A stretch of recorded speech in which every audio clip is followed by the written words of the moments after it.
This is Story Route Zero, a podcast where friends gather to talk of their travels through the good, the bad, the ugly, the funny, and even the confusing worlds encountered in games. We may not always know where we're going, but that's often half the fun.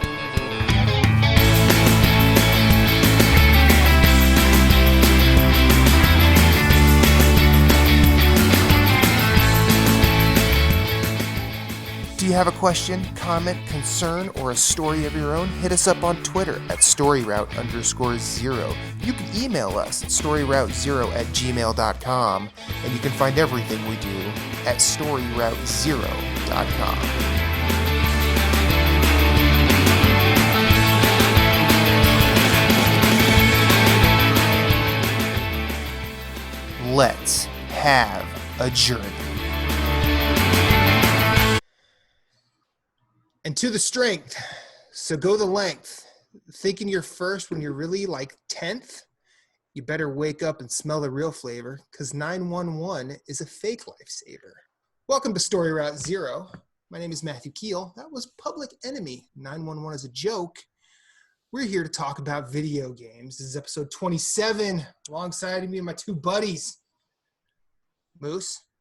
Word. Where's your pink suit? So I can really just lean into the mouth from the south thing.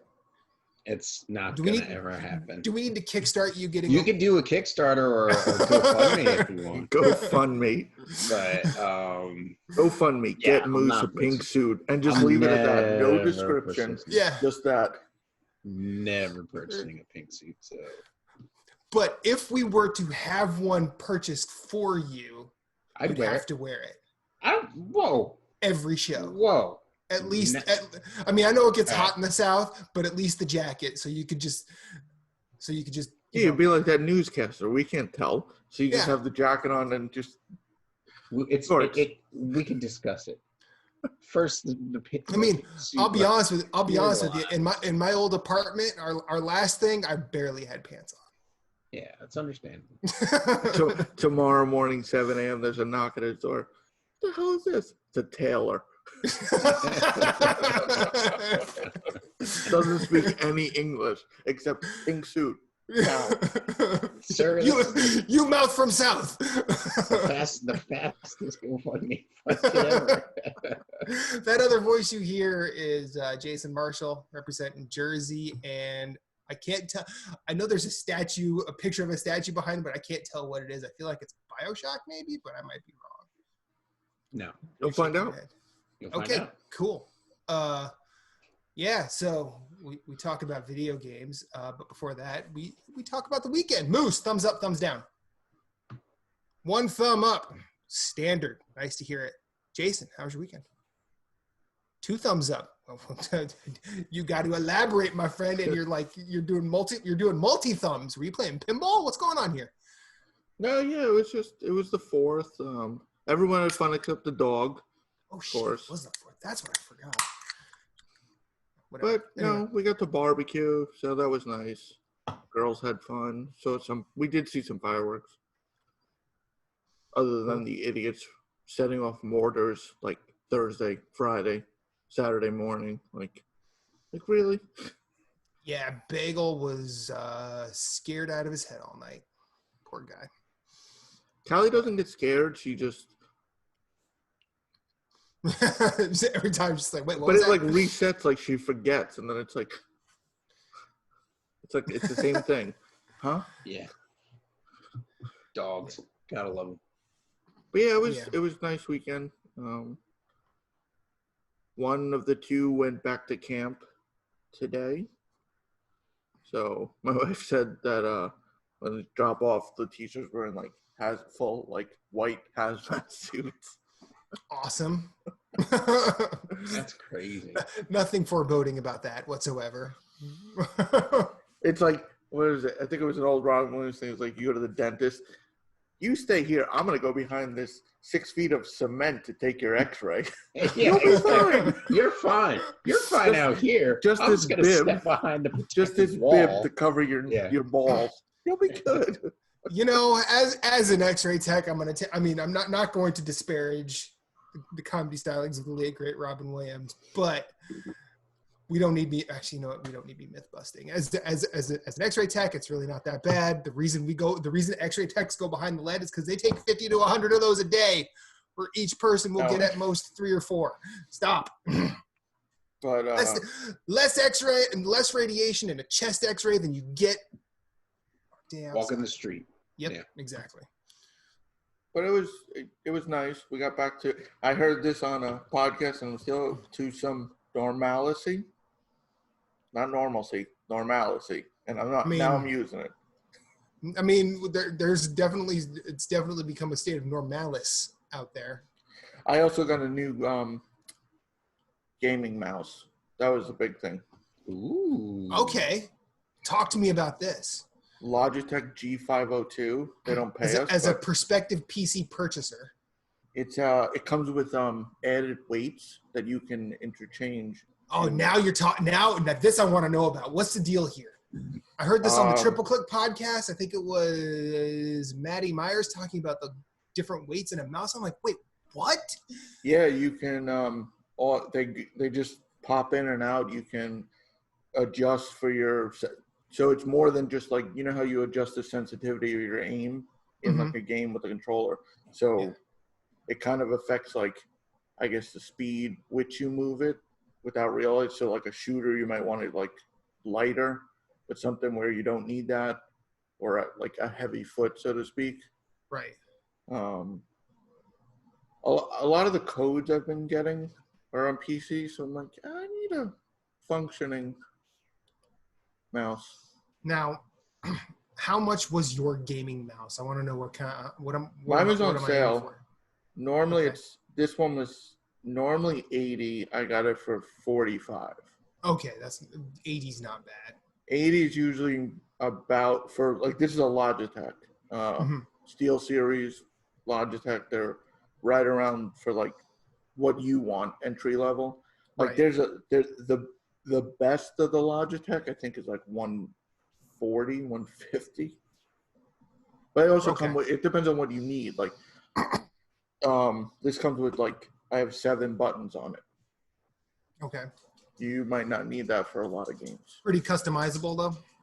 Yeah, there's a program you can download, set up like macros, all that stuff. A lot of games have it in game. That's cool. I use the extra buttons in game specifically for Warcraft, but some people just prefer simple, like the 2-3 buttons, one on the side or something. Yeah, every hospital I've worked at has these weirdly complicated mice, even for just like general communal computers. And while I've messed with them a little bit and mapped things to them to kind of mess with people, it's been kind of fun. But well, when people are trying to use the left mouse button to click and it's not working, I like watching. I've done that. Get a little frustrated. Like, stop, like, try the right one, and then the right one will do the other. It'll do like the right button stuff. Just the left button. I've inverted the scroll. Oh, that's always fun. That's yeah, that's a good time.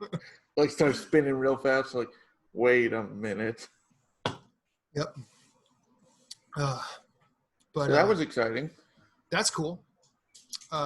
So good fourth. Sent a kid to the hazmat suits and bought a mouse. I like it. I worked on the 4th. Yay, healthcare. Thank you for your. You know, I chose my career. I'm not going to complain about it. But yeah, I say that after going sarcastically, yay, healthcare. Anyway, I'll recognize my own bullshit. But yesterday, I got up to some dumb shit, and my wife supported me. We drove an hour and change to Bear, Delaware, so I could have Hardee's. Nice. For the first time. I like it. For the first time in like 2 years. I like it. We woke up. I went and got a haircut, that was nice to do. Got back. She was really hungry. Well, actually, neither of us were like hungry to the point where we like needed to eat now. So we got bagel, put him in the car. We dropped him off at her mother's house because her mom lives between here and Bear, Delaware. We made a deal that we would stop by Total Wine and pick her up some stuff. So we went to Hardee's. I ate at least 4 pounds of shit, all of which I have no regrets because the Monster Burger is my favorite fast food burger, and Pretty good. it's really good. I also do like the Frisco burger, so I had one of each, and I did not eat again until today because I was full. We then went to Total Wine and we decided to try and really move forward on things we wanted to do while quarantine was happening. We thought the people staying home shouldn't be the only ones learning new things. We should learn stuff too, but it's only taken us 3 months to actually do it. We are going to make Manhattans and Old Fashions for the first time. Haven't done it yet, but we did purchase some really good bourbon for the occasion. There's a restaurant. It's not just in New Jersey. Season 52. I don't know. Yeah. They do old fashions. They put the stirrer is rock candy. Oh, I've seen that. I think I've seen that other places too. But so when you're done with the drink, that rock candy's been sitting in bourbon for quite some time. And bourbon and sugar is a good time. That's a nice little lollipop treat at the end. You're just like, oh. So I didn't know I was ready for dessert. But you're not ready for it. I was like, because they make the drinks pretty strong there. And then you get to the rock candy and you're like, wow, that absorbed everything. Holy shit. There's a down again. There's a bar we go to that has really weird hours, but we'll go there every so often on like after we've had like a date night. We'll go there like for after date drinks, and they do like really weird craft cocktails. Like they don't have the same thing. They don't have the same menu twice. And you can't just walk in and order like a martini. You can walk in and say what you want, and they will actually collaborate with you on a drink right there. And it's really cool. They also play really fucking good music. But yeah, so we're gonna do that, and then we finished watching the show Madam Secretary, which is about the Secretary of the State, but it's Téa Leoni. It's a pretty good cast. I actually, when she started watching it, I was like, okay, no. It was just kind of like she really likes The West Wing, so she's going to watch things like that. Actually,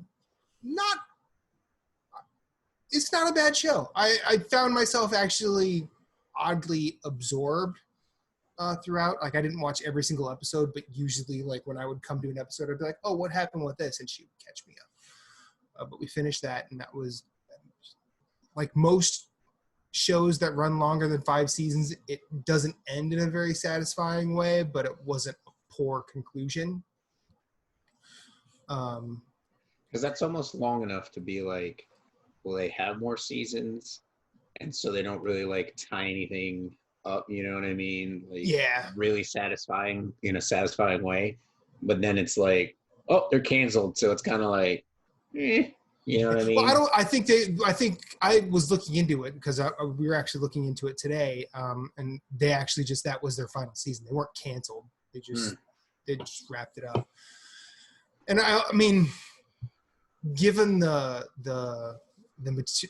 material, it's kind of like, okay, well, how do you end that in a way that's satisfying when there's all like in just about every single scenario, like that's leading up to that final episode, you're like, okay, this can happen, but that sort of needs exploration. This can happen, that needs exploration. You can point out all these branching paths, but I think they did it in a good enough way.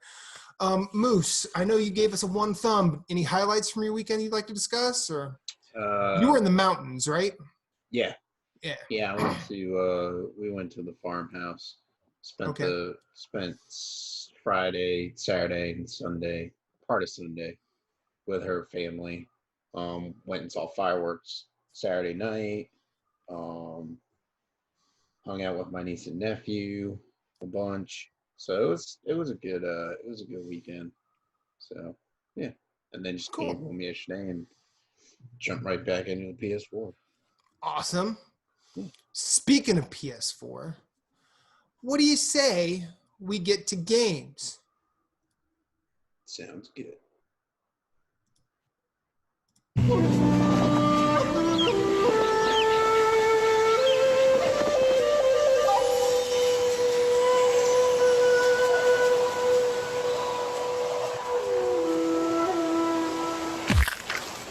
Hey, Vern! How's my favorite agent doing? Yes, sir. On my way to the reveal trailer right now. So hyped to be working with the Hogs again. Such a talented group of nerds. Sure, Devolver? Overrated. But they pay the bills, so what do I care, right? Oh, the tech is outstanding. I mean, check out these forearms. Freaking stunning. Yeah, hey, Vern. These marketing suits want this in one freaking take, so I gotta boom. Yes, I will make sure they see the grappling hook. I gotta go. All right, ciao.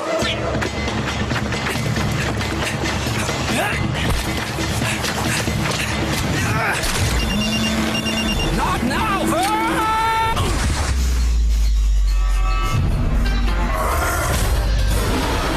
Oh, aren't you adorable?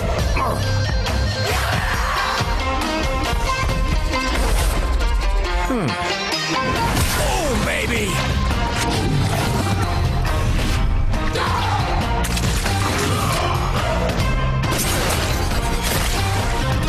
Slice and dice!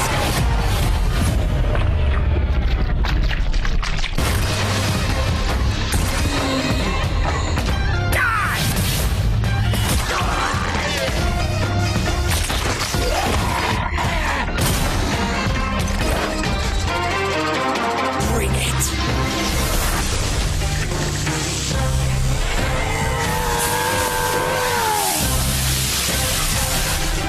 I'll see you at the gameplay reveal, chumps!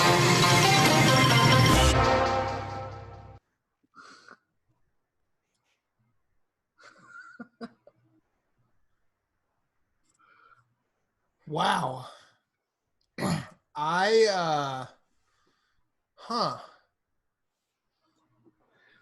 So apparently, Just Cause, Far Cry, and Saints Row all got together, had a kid, and it was the next Shadow Warrior game. Yeah.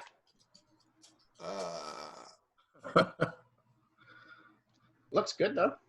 I mean, yeah, it does. I mean, I guess. So now, had you seen that before, Moose? No, I knew it was coming though. Okay. So as soon as it like panned to the words on the, like it was going towards the words on the sign, I was like, I had a feeling that that's what it was. So Okay. Because I've never played a Shadow Warrior game, so I was like, what is this? And then I didn't realize Devolver's publishing that? yeah, I think they do the other ones, Jason? Yep. Yeah, they did the other ones. Huh. Yeah, they released the remake and then grabbed, I guess the second one was what, 3 years ago, maybe 4? I think it might have been 4. So yeah. But anyways, because the remake was late. Well, I don't know. Never mind, I have no clue. Yeah, I feel like it's somewhat recent, but not too recent.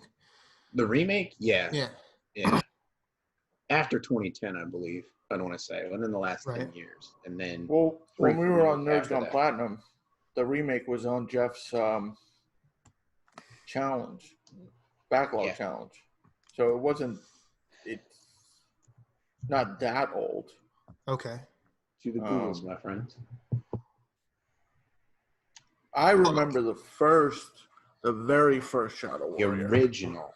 which they cannot make today. When they could, if they muted everything. It's super inappropriate. If you're not offended easily, it's definitely worth checking out. But it's. Well, I mean, is it a situation where you could be easily offended, or does it just age poorly? No, it offends. Does it age poorly though? No. Serious question. Question. It's like you've probably seen some of the FPSs lately that have that like old Duke Nukem style. That's what it looks like. Okay. So it's fine in that regard, but it's everything he says is offensive.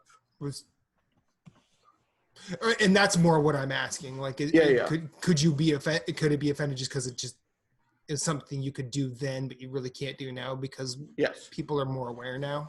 Yes. Okay. All right. 2013 was the remake. 2016 was 2. So they're on like a 3-4. I mean, this is a year longer than their normal cycle, but I have a feeling with the grappling hook and all that, it's going to be a lot more. Yeah, there was just one Shadow Warrior originally. Yes.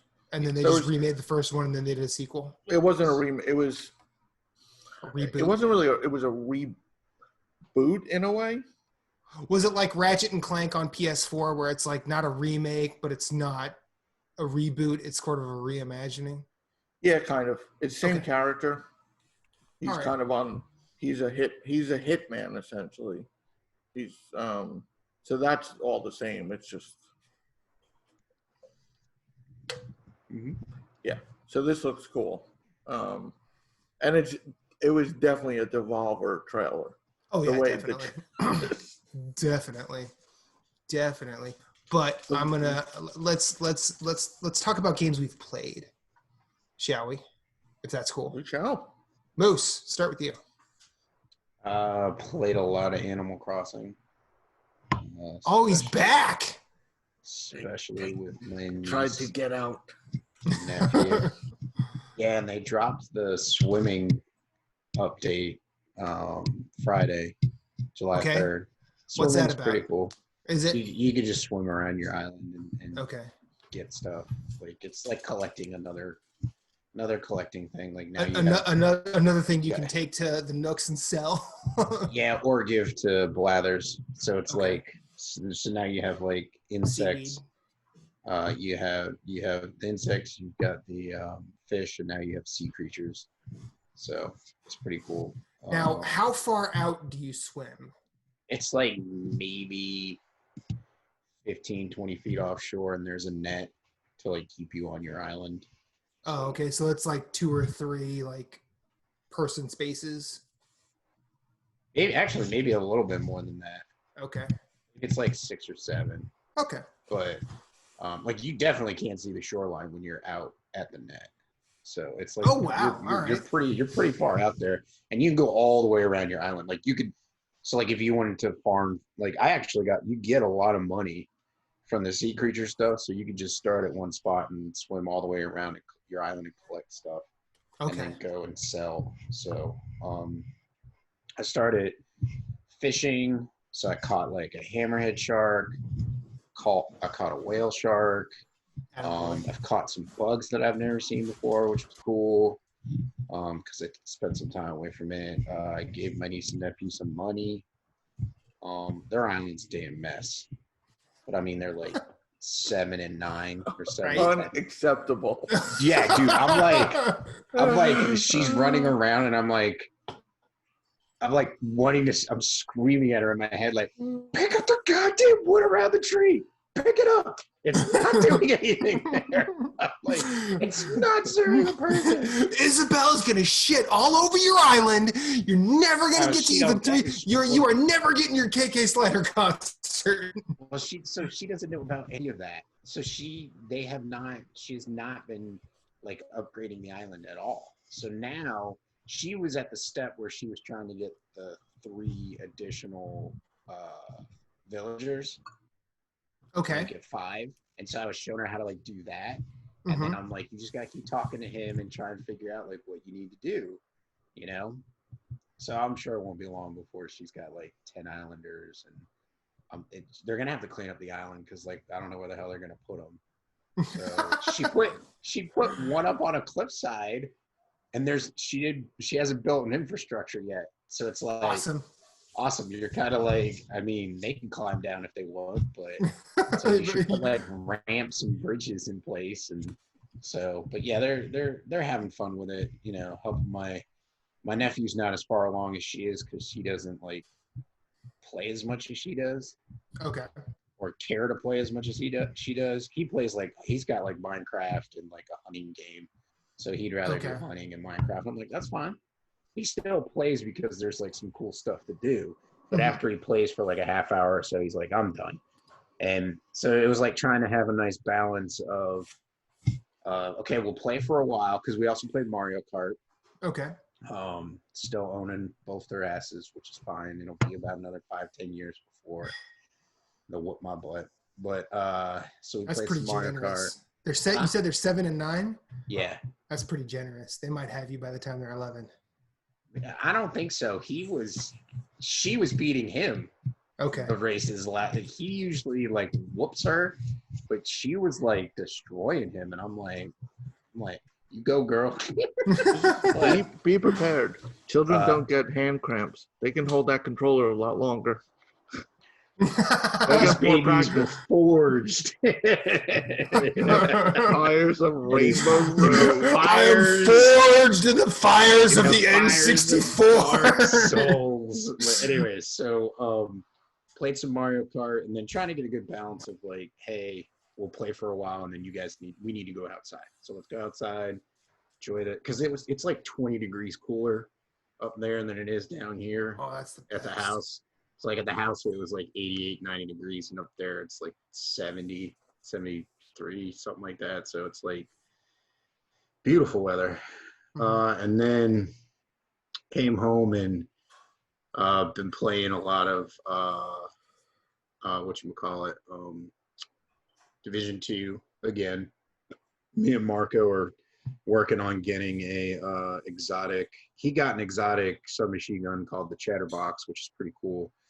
And then we're working on getting a exotic holster, because neither of our characters at that level have a piece of equipment that's an exotic level.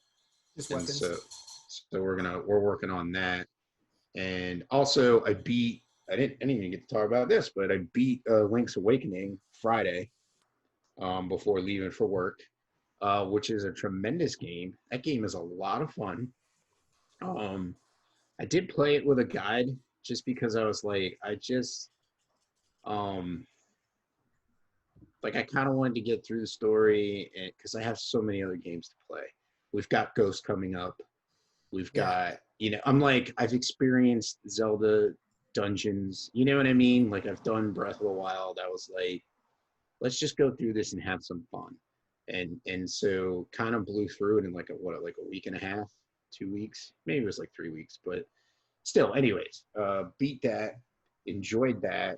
There's like 100%ing it. Like if you want to find all the Mario figurines and all this and all that, I'm like, I don't think I want to do that, because next on my plate is to finish our game club game, and then on the Switch I'll be moving over to Astral Chain. Okay. So I want to start up Astral Chain and kind of finish that off. But yeah, that's pretty much what I've been playing. I mean, next week, today I put in for off next Friday when Ghost comes out, and that following Monday. So I have a nice 4-day weekend to dive in and play the hell out of that game. But that's pretty much it. Nice. Jason? Not a lot, actually. I got through quite a bit. First, me and Matt beat Strange Brigade. We did. That was now we just got that long drudge to the platinum. We started doing some arena stuff. Yeah, the horde mode. Which is weird by comparison to the game. Like, it's missing a narrator. It's he's fleeting only. and he's like one of the best parts. Like the game's fun no matter what, but like he's just so. Yeah, like that. It's not. Yeah, like that. I just remember going. I feel like the horde mode is not where you and I would spend our time. Anyway, just because I think we're just doing it for the platinum at this point. Yeah. We still need to do all the other DLC campaigns, which I'm interested in, as I remember you being as well. Yeah, it's kind of nice, like finish the collectibles and whatnot, and then move on to like. There's always when you finish the platinum, you're like, oh, I'm done, and having this extra is kind of cool. Mm-hmm. Yeah. So we'll get to that, but yeah, it's a lot of fun. I think it's only like 9. We probably could have beat it in significantly less time. We just stopped playing.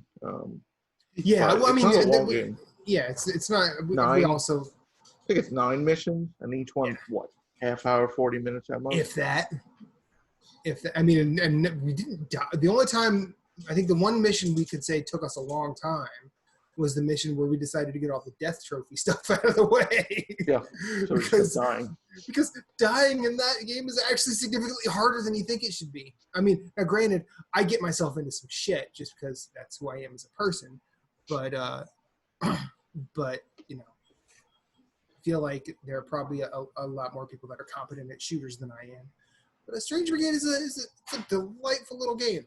And competent the horde mode does need the narrator. I'm with you there. Yeah, I mean, we've said it before. It's a good game. It's a competent shooter. It's not gonna wow anyone with the shooting mechanics, but it's just fun. I will say this about the final mission: they set you up thinking it's going to be like bullshittingly long. And it's not. Which is it's surprising. Like we actually replayed it because of the trophy for beating the game 2 different ways. And when we beat it the first time, I'm like, oh, that wasn't bad at all. It was like 10 minutes maybe. Like, yeah. Do it again. Like, whoa, that was great. Like I thought that was gonna be way worse. Yeah, the way the narration goes, you're like, oh, I'm gonna have to do this multiple, and you're like, no, you're done. Oh, all right then. All right, cool. What else you got, Jay? I tried Genshin Impact. This is that Breath of the Wild-ish clone. I don't know if you remember a couple years back, there was a some trade show. I think it was in Japan. A guy broke his PlayStation 4, like, because he was so mad about this. I don't know if either of you remember this. Like, he saw this in a trade booth and just why he had his PS4 with him is beyond me. I mean, I think I heard the story, but I really don't know all the particulars of it. So it's not really a Breath of the Wild clone. I mean, just because it's open world, I mean, doesn't mean it is. It's open. There's a lot. There's cooking. There's like exploring. You can climb, like in Breath of the Wild, like scale cliffs. Okay. There's multiple characters. I didn't play long because I don't like the style. It's too anime, manga-ish, and I'm not a fan of that type of. Think Code Vein, but more cartoony. Okay. So it's not that style. That art style just doesn't do it for me. It's interesting. I'm gonna see what people think of it when it comes out, but I mean, I see the similarities to Breath of the Wild, but I mean, that's like saying like, oh, this is a Dark Souls clone. Like, just because it's a clone that's not necessarily a bad thing. Yeah. I mean, there's some, like, the climbing looks right out of Breath of the Wild. There's no stamina, but you hold on and, like, you kind of scale like you do. I got into the closed beta. I don't know when it's releasing. It'd be interesting, but it's definitely not. I played enough. It's fun, but not for me. It's PC only right now, right? No, I played closed beta on PlayStation. Nice.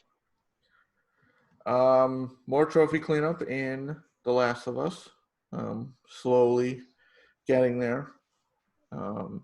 That complaint I had last week about the dodging mechanic, I realized I was doing it wrong.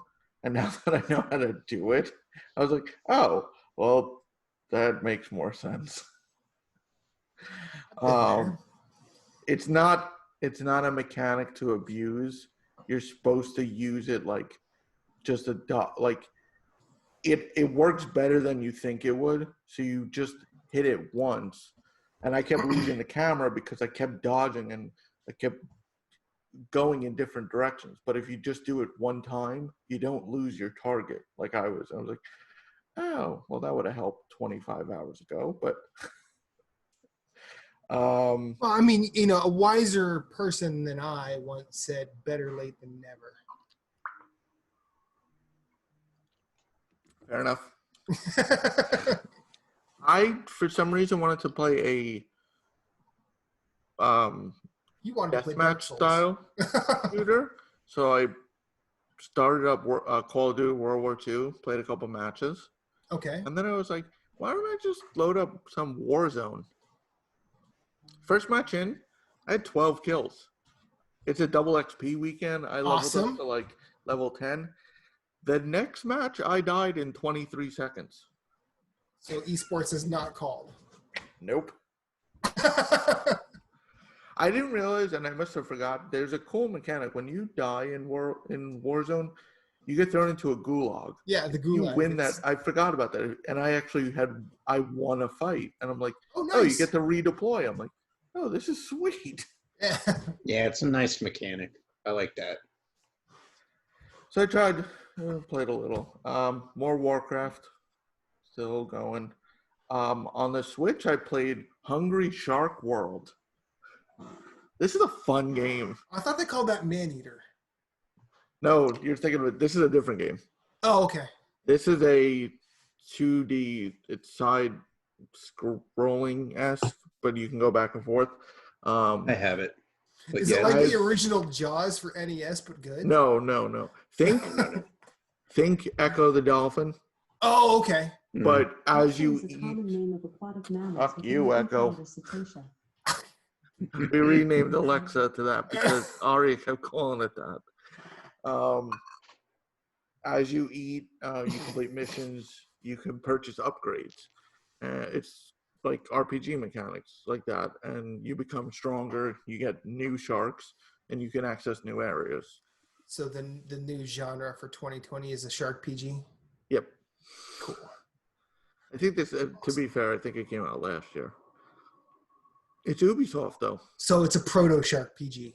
It's been out for a while. I think it was the year before. I think it was on mobile first. Yeah. Oh, really? Yeah, it's a mobile game. But it came out because I wasn't in the office last year for Shark Week, but I brought it to work the year before, so people had a game to play for Shark Week. It was just like who could get the most points in one run. And all right. So yeah, as you eat, your life, you regen life, but if you don't, it slowly drops. Yeah, your life slowly drains, and so you have to eat to keep it going, and then you'll get points for like how much stuff you eat and like barriers you break through and stuff like that. So. Huh. It's only it's only $2 right now on the eShop. That'd be a cool thing for like if you had like a bunch of people that would play. Yeah. Just like, hey, who can get the most? $2 on the eShop. Highly recommend it. Cool. What else you got? So I won a code for Desperados 3, which was so cool. I ran because I always enter the contest that Fex for Life puts out, and then I got a tweet and it listed like all these people like, congratulations, you'll get an email soon. You've won a code for Desperados. I'm like, oh, all right then. Nice. No shit. I installed it. I didn't get a chance to play, so definitely this week. That's a Commandos style, yes. Yeah. Yeah. Okay. And last I tried, because it went into open beta from closed beta because of the demand, Mortal Shell. Which the trailers, to me, the trailers do not look great. But having watched gameplay, it looks better. You two will love this. This is it's unapologetically a Souls game. like down to the load screens, you know, the tooltips in Bloodborne Okay. and Souls that show items and what they do. Mm-hmm. It has that. Oh, you mean like almost- Remnant? Because Remnant does that too. Remnant did too. So the whole shell thing is you find now the beta only had 2 shells. You find these shells, they're basically, if you took the character select screen in Dark Souls and just put it in game to find the types of like Classes and stuff. the classes. So the first one you find in this demo was the knight. Okay. Typical Souls knight, average speed, kind of jack of all trades, shields. Later in the demo, I found the thief, more stamina, a little weaker, but you can kind of pummel something out of existence. If you take a killing blow, you actually get knocked out of the shell. And it's a cool mechanic. If you can get back to the shell, it doesn't kick you far. You get like a free continue. You get full life back. Oh, that's cool. But if you get hit before that, you're dead. Oh, so you can't take a hit once you're out of the shell. Right. So Okay. it's interesting. You die, same type of, you have to recover your stuff. Is there parrying? Yes. So there's no flask or anything of that kind. Okay. The way health works, it's kind of like Doom, where if the more aggressive you are, it kind of works in your favor. So as you attack, you build resolve. You parry, it's kind of like a visceral in Bloodborne. Okay. You parry, hit immediately, you'll regain health. All right. But the parry's not available all the time. So if you don't attack, you actually lose it. It's kind of like a meter that builds. Oh, so you have to build a parry meter. Yeah, so you have, that's why I was saying Doom. So it's like you have to kind of be on the attack. Okay. To get, you can't turtle, basically. But it's not kills. Like, you can get resolve in one fight. Sure. So you can get like 3-4 hits on a mob, back up, have that. He attacks you, parry, hit him, regain some health. I feel like there's some Sekiro to that too. There might be. I didn't play which I mean, and it's been. I'll be honest with you, as good as that game was, and is one of my favorite games of last year. It was. I feel like the further I get away from it, I remember it the least because there was no reason to go back once I was done. But continue. There's this ability called Harden, which basically makes you immune to damage. It's a ability, you basically harden your skin, and it like kind of staggers anything. I didn't use it, I didn't get to a boss, but you can actually use it mid-combat. So I know you both done it. In Dark Souls, you started attack, and you're like, oh shit, I'm going to take a hit on this. Mm-hmm. You can harden mid-swing. It'll basically stagger them, and you can finish your attack. You might miss because they attack from a different angle, but it's kind of like a free defense because there's no blocking. But it's not something you can use constantly. So there's no shield? Not that I saw, unless later classes have it. From the menu, it looked like there's 4 other shells. And there's tar or nectar, which is the soul's currency. Okay. I had a cool thing called familiarity. As you pick up items, you don't know what they do, which is not unsouls-like. Mm-hmm. But you'll find a mushroom. You have to eat it to know what it does. So this could restore health or could poison you. There's a meter. The more you use an item, the more familiar you become, and you get added bonuses. So if it's a poison mushroom, that's like Neo. If you eat it 10 times or whatever the meter is, eventually you become immune to it. Oh. And it might have other properties. Okay. Like it might do something but poison you, but the more you eat it, you'll get the positive benefit while being immune to the poison. So it's That's intriguing. Very nice. and as you become more familiar with the shells, you get a special item later in the game that allows you to switch. I don't know if it's like because right now I think you have to be at a rest point to switch a shell. So you could be the knight. Cool. No, Yeah. you need the thief for a section, like you want to run through it quick, switch, get to the next rest, switch back or something. But I Nice. guess later in the game, you get a special item that allows switching whenever, probably on a cooldown of some kind. Okay. I feel, judging from a lot of, so, you guys know I watch people that fucking speed run Bloodborne and Dark Souls like crazy. One of the guys I watch, Lethal 3, dude, he has beaten like Bloodborne and New Game Plus Plus with a damn torch. So he's put this game through the ringer and gives it his like stamp of approval. But I feel looking, like you were saying, Matt, like you look at the trailers and you're like, but then you watch the gameplay and you're like, okay, I'm in. I feel it might hit just a little bit lower than Remnant on the quality meter, even though, but this is like a beta. Right. So, it should be nearing its final end, like coming out this year. So hopefully they can put some polish on it before it releases. But it looks like it's going to kind of accomplish the same type of hitting a mark, like Remnant did. Like Remnant did a really good job of being a good game at a good price point. Actually, they did a really good job. They came out of fucking left field. You know what I mean? Whereas in like this, people have been messing around with and they're thoroughly enjoying it. So Yeah, I mean, Remnant came out, looked like a co-op shooter, and I was like, Evolve or one of those. I'm like, fuck that. Yeah. And then we picked it up and we're like, wow. this is completely different. Yeah, this is like I saw Giant Bomb play it. I'm like, I want to fucking play that. I bought it, played it, and I'm like, and I think at some point I told Jason about it. I'm like, I know I told you about it, Moose. Yeah. But like I was like, yeah, we gotta play this. This is really fun. You were like a week ahead of me, and then I kind of caught up to you, and I'm like, all right, let's do this, and we did it. It was our daily thing.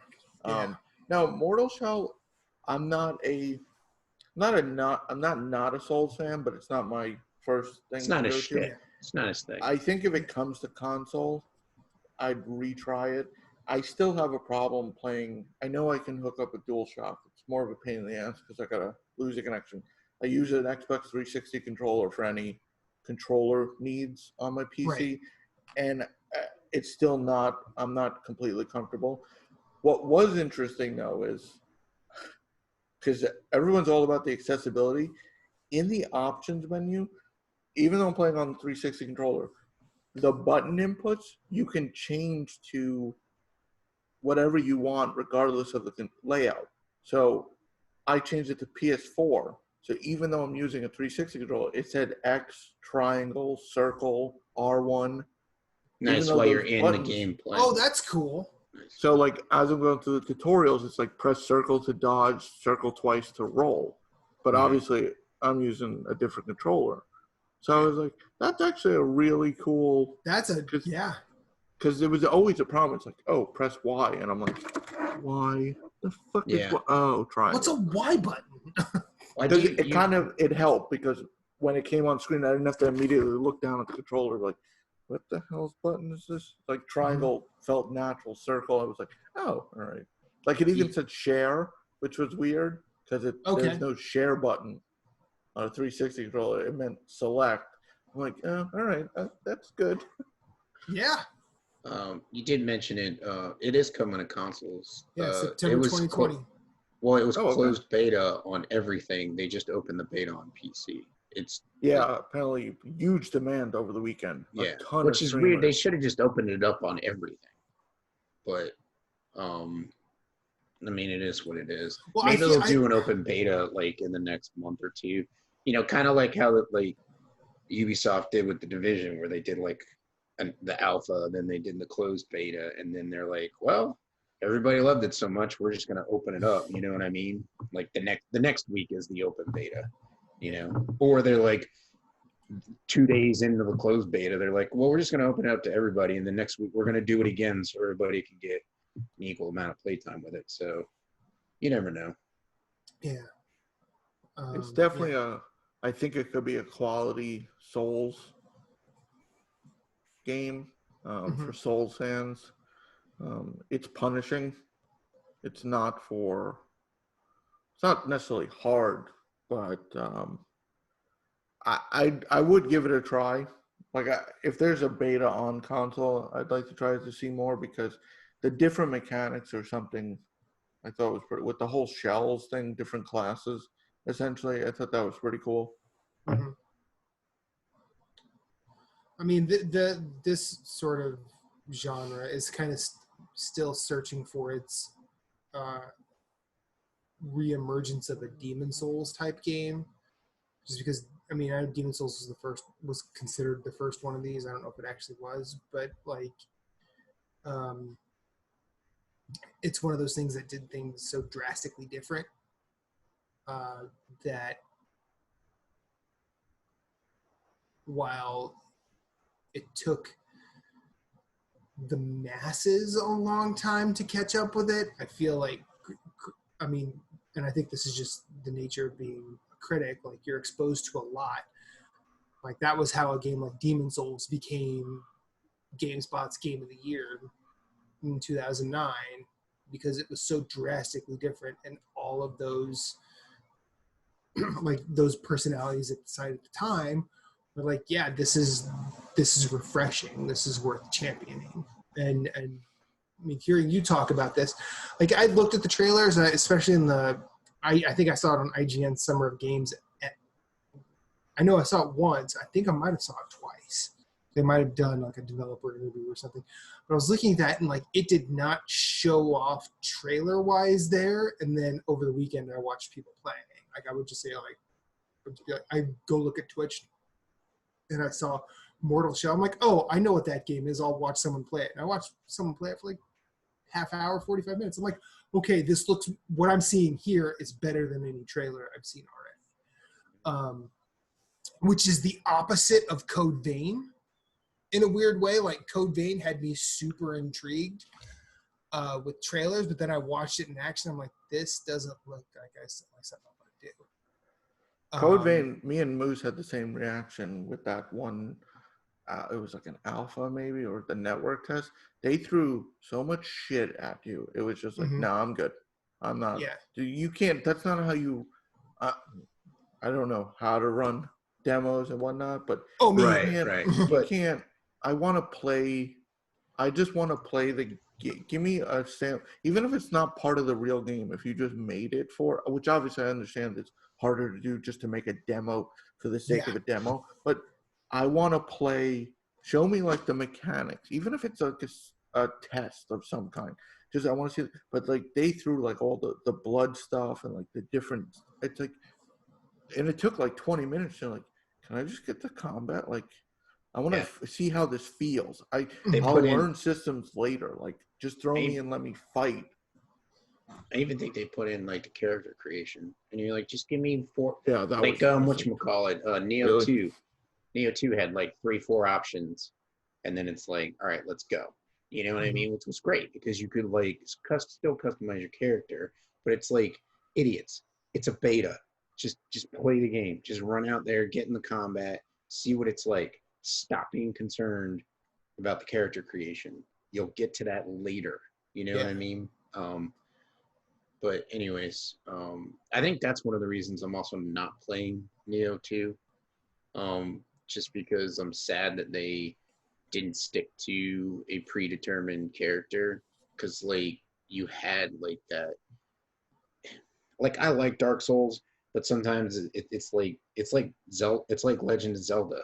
Like Link doesn't say anything back, and so it's just like it's a one-sided conversation, and that's kind of like how Dark Souls is sometimes, because like you can't. I mean, you talk to the people, but you're not saying anything to them. Yeah, they have no voice. They just talk, and then and so you just like maybe have an answer, and like that's it. There's no voice. There's nothing, and that's what I liked about Neo. And Neo 2 doesn't have that, so I'm like, fuck it, whatever. But anyways, character creation, it's insane. Like, don't throw it in your demo. You know what I mean?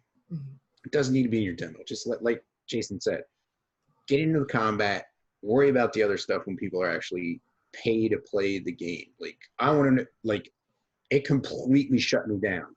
I went from being like, I'm ready to buy this game to being like, I don't even want to touch this damn thing. Mhm.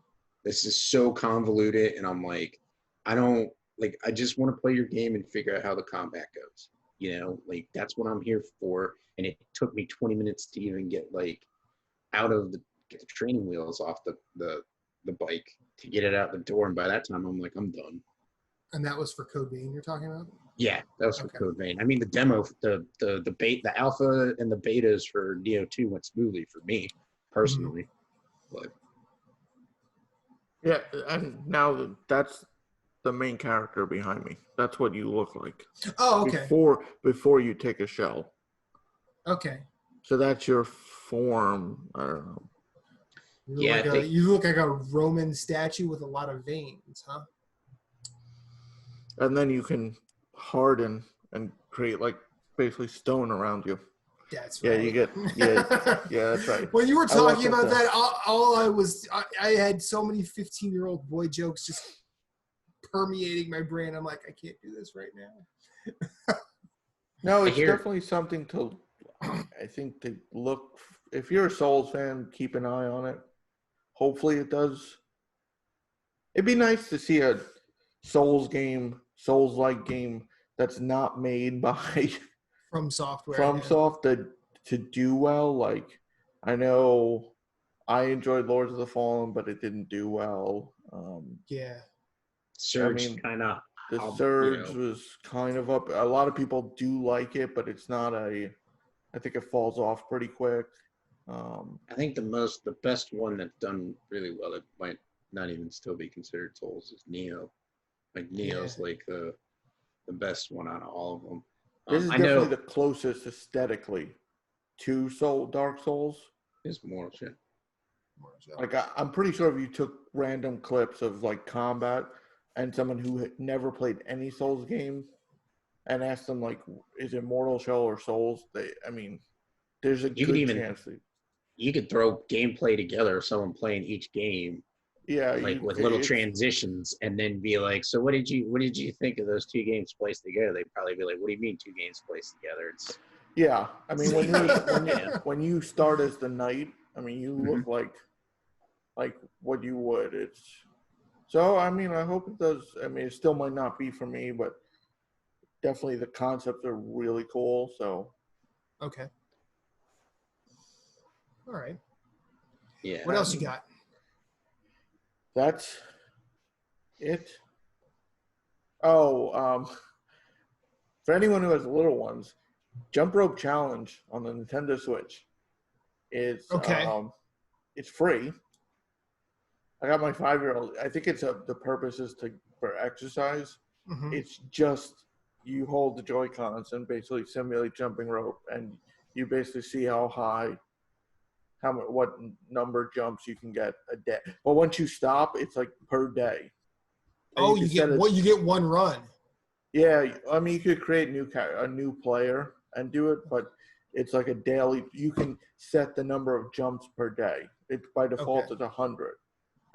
Just before we recorded, Aria got to 600, but I thought she was gonna jump through the floor. At some point, she was just jumping. She wasn't really jump roping. Which I get it's kind of difficult because you're simulating. So essentially, you just start jumping with the Joy-Cons like, fuck it. But yeah, definitely cool. If you have, it's free. Even if you don't have little ones, you just want some exercise once a day. Okay. But that's it. All right. Well, I have very little to talk about. I've been stressing myself out playing Darkest Dungeon still. I am now 120 weeks in. I am about halfway to the platinum. Nice. The only real story I have is that I basically I found a way to sort of I found a way to sort of get a rhythm in that game finally, in a way where like is you have to. I did go to the darkest dungeon, which is the last set of missions. I found out there's 4 of them. I went through one, finished it, thought I had beat the game, and they're like, nope, now time to go to the second one. But the absolute kicker is once you've done a darkest dungeon run with a character, they can't go on a darkest dungeon run again. Huh. And for some reason, it makes sense just because of the journey that all these little heroes have been on since I started. And I can't really articulate it right now. But for some reason up here, I'm just like, oh, I get that. Because they've seen some things, and they go into the darkest dungeons where they see some weirder things. So maybe the stress and trauma has caught up to them where they're like, nah, dog, I'm just good. I don't need to do. Nah, dog. I'm gonna sit this one out. Like, I've done enough for you and your goddamn estate. No more.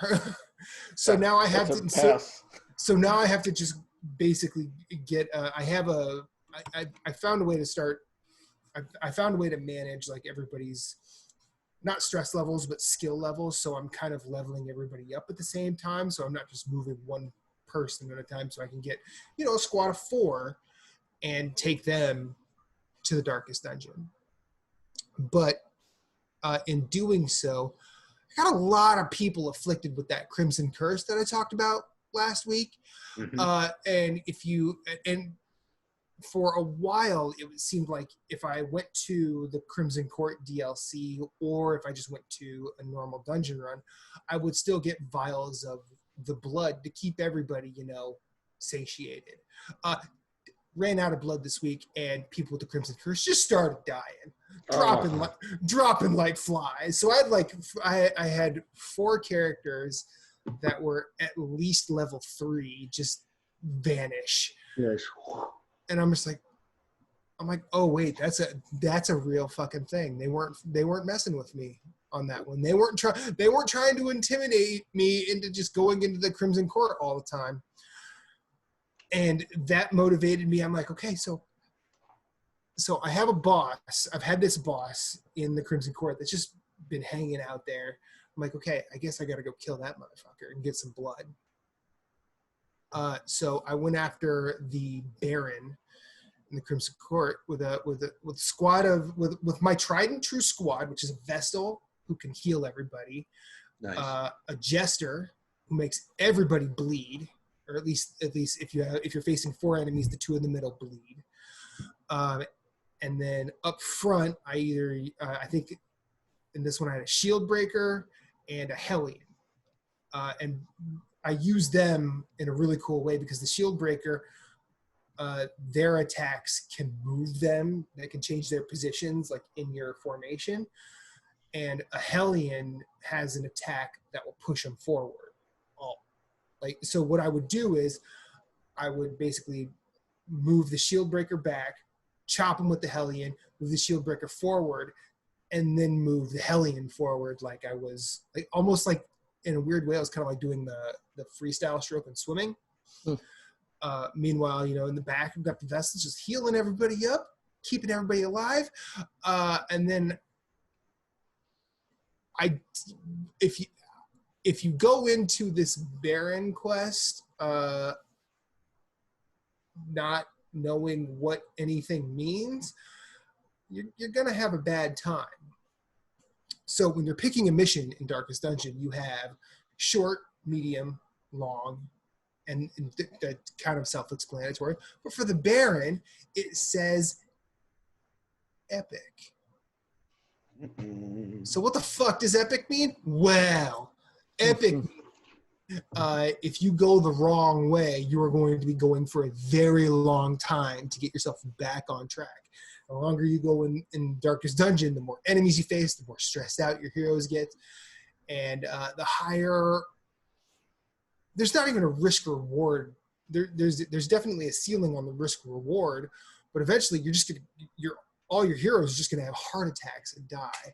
I lost 3 teams going after the Baron, and it got to the point where Saturday night, after things had sort of died down before, I was playing Darkest Dungeon. I went up to bed at 5 in the morning, and I had to wake up for my haircut. Woke up, I was not in the best of moods, and Reba's like, "What time did you come up?" And I'm like, "I don't want to talk about it." and she's like, "What were you doing?" I'm like, "This fucking Baron, man." What part of? I want to talk about it. She's like, "What?" I'm like, I have to fight this Baron, and I can't find him. I know where he's at, but I just can't find him. And he's killing my team, and I don't like it. I'm angry. So now every time a team dies, I have to go basically elevate the next squad, get them on the field, get them ready to play, and like lambs to the slaughter. Oh geez, it was like I'm like Zap fucking Brannigan, wave after wave of my own men. Yeah. It's, but anyway, I took the Baron down today. Nice. Congratulations. It was, and the best part is, fucking Crimson Curse eliminated, son. Everybody's clean. Everybody's healthy.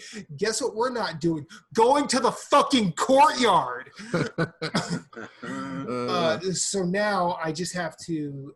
I've done a little bit of research into the Darkest Dungeon, and I've learned that the randomness is actually not a thing in the Darkest Dungeon. This is post getting a squad to 6 and going after it. Each level of the Darkest Dungeon is it's not randomized. I think that you can, as you're moving through the halls, you can get like different enemy encounters, but in terms of like the map layout, it's the same. So now I just have to get a stable of heroes that I'm ready to go. I got to make sure they have the right trinkets and the right abilities, which all gets pretty easy. I've learned if you want a pro tip, early in the game when you're only getting level 0 or level 1 characters in your stagecoach, take an antiquarian on a medium run and don't buy torches. Yes, all of your heroes are going to get stressed out, but in a medium run, you can use a camp to sort of eliminate the stress that you've accrued for that trip thus far. And the antiquarian, when you have one of them in your stable, the capacity to carry gold increases by 750 gold. Instead of carrying 1750 a stack, you can carry 2500, and they are just magnets for jewels and items that do nothing but generate money. So on a short or a medium mission, I'm coming back with at least 15,000 gold every time, and I'm saving so much more money not buying torches. And then I've learned to just sort of dismiss them once they're stressed out and bring in the next one, Zap Brannigan style. But it's weird how a game can bring you heartbreak like that, but you still love it. And I think that like and granted that's not it's not really a new realization for me because I've played XCOM but I think whenever a dungeon eliminates a team or even just a single character, I'm like, oh, that's how it is. Well, I may have to retreat this time, but I will be fucking back. And you are going to learn your place, Darkest Dungeon. However, that fucking Miller in the Color of Madness DLC, he still has my number, and I don't like it. I don't like it one bit. So I'm gonna get him before next week's show. What time did you go to bed? I don't want to talk about it. I want to talk about it, but I guarantee that right here and now, if I haven't beat the Miller by next week's show, come up with your own consequences because I can't really think of any right now. But I guarantee a Miller victory between now and next week's show. If I don't, you know what? You guys can collaborate and come up with something stupid. I'll submit to it. Whatever. So speaking of playing games, I want to talk about something we've mentioned. Moose mentioned it earlier when he was talking. Our game club. Yes, we are well into July at this point. We've not done a game club. I don't know if we announced this on the show at any point. I know I've not said anything on Twitter at our Story Route Zero account, but we have switched it from Phantom Doctrine to Mother Russia Bleeds. Surprise, motherfuckers! The reason for that is because we were playing. Well, I'll speak for myself. I was playing Phantom Doctrine, and I didn't understand how to progress, and it seemed like the game was going to be way longer than we could feasibly ask ourselves to get through in a month, unless we're Jason and we can beat The Witcher 3 in 28 hours, which that's not. Moose and I ain't that guy. But I just found it. I'm going to go back to it. I think we should definitely leave it in our stable of titles for Game Club, but I think I need some more time with it just to grapple with it a little bit. But we did choose Mother Russia Bleeds because it's very short. We were doing that next week. Yes? Yes. And then we wanted to make Ghost of Tsushima our August game. And I believe we already have a guest lined up for that show. So Yes. Get excited. Possibly. So 2 possibly? All right, awesome. 2. Oh, wait, yes, I do remember that conversation. I'm sorry. So yeah, next week we will be talking about Mother Russia Bleeds. I don't remember the developer off the bat, but it was published by Moose's favorite publisher, Devolver. And it's a solid beat 'em up with a weird. Le Cartel. I was gonna say the cartel. Yeah, they have a chicken as the logo, I believe. Yeah. Very Hotline Miami-ish. But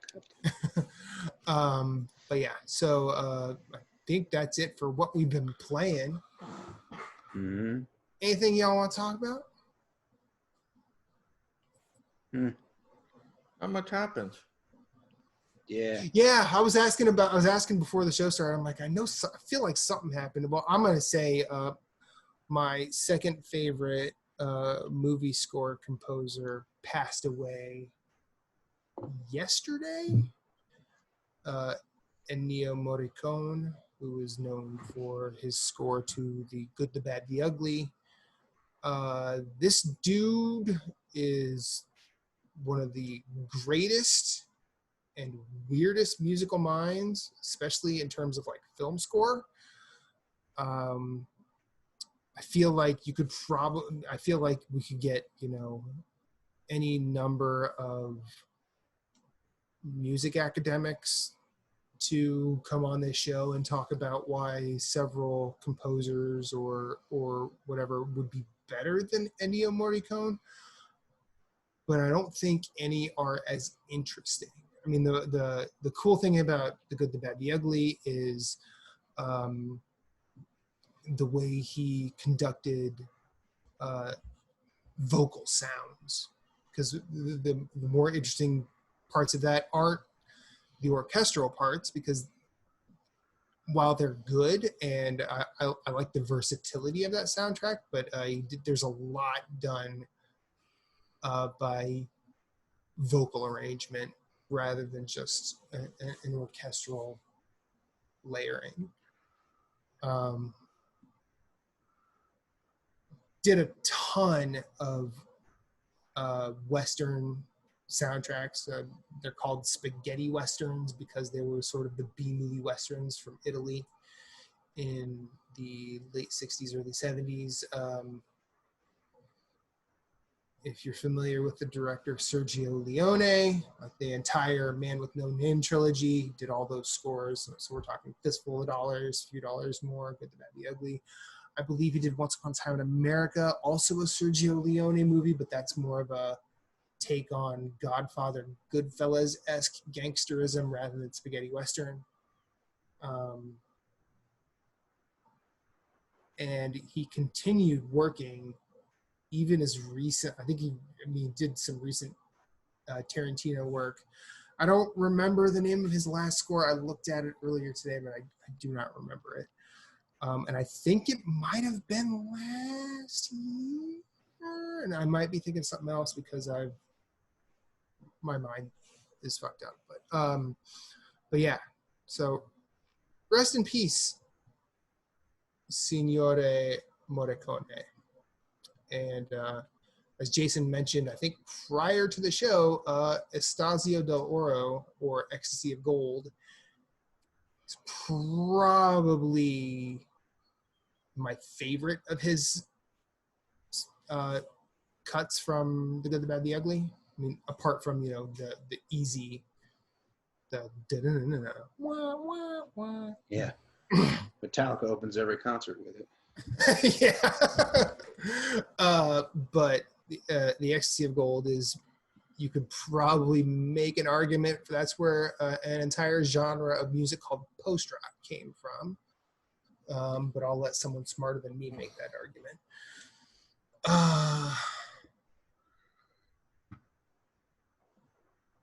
And I could just come up with weird things to say forever, so I'm pretty sure you guys want to keep a lid on that. So how about, if no one has anything else, we get out of here? Sounds good. Moose? At Story Route Zero, we have some cool friends who do some cool things, and I'd like to tell you about them. Phoenix Overdrive uses the power of games and gamers to help heal sick kids through the charity Extra Life. Phoenix Overdrive fundraises for Children's Miracle Network hospitals all year, every year, and the fund culminates in a 24-hour gaming marathon. Find out more about their events and projects online via Facebook at facebook.com/Phoenix Overdrive or on Twitter and Instagram at PHX_Overdrive. You can also join the Facebook group of Pawn Stars at facebook.com/groups/PO Nation in order to share and discuss all the latest in nerd culture.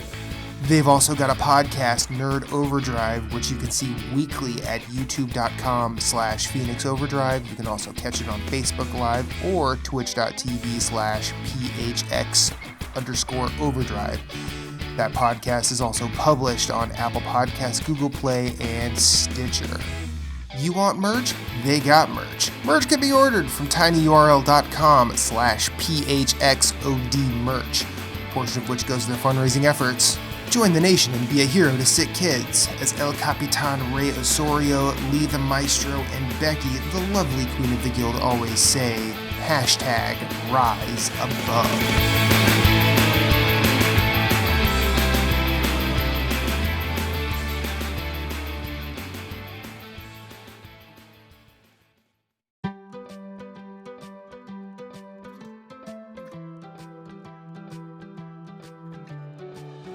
This has been an episode of Story Route Zero. Thank you for coming along on this journey. We sincerely hope you enjoyed yourself as much as we enjoyed having you.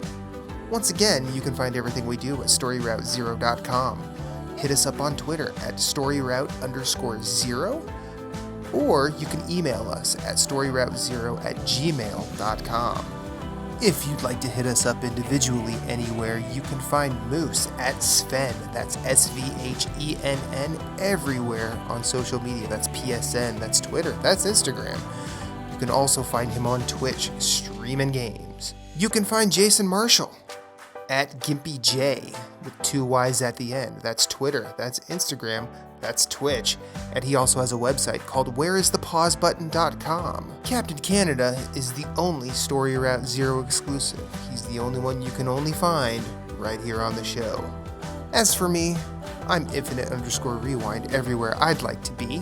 That's Twitter, that's Instagram, that's PSN, and Twitch. I also have my own website, InfiniteRewind.com, where I do all sorts of weird writing and rambling.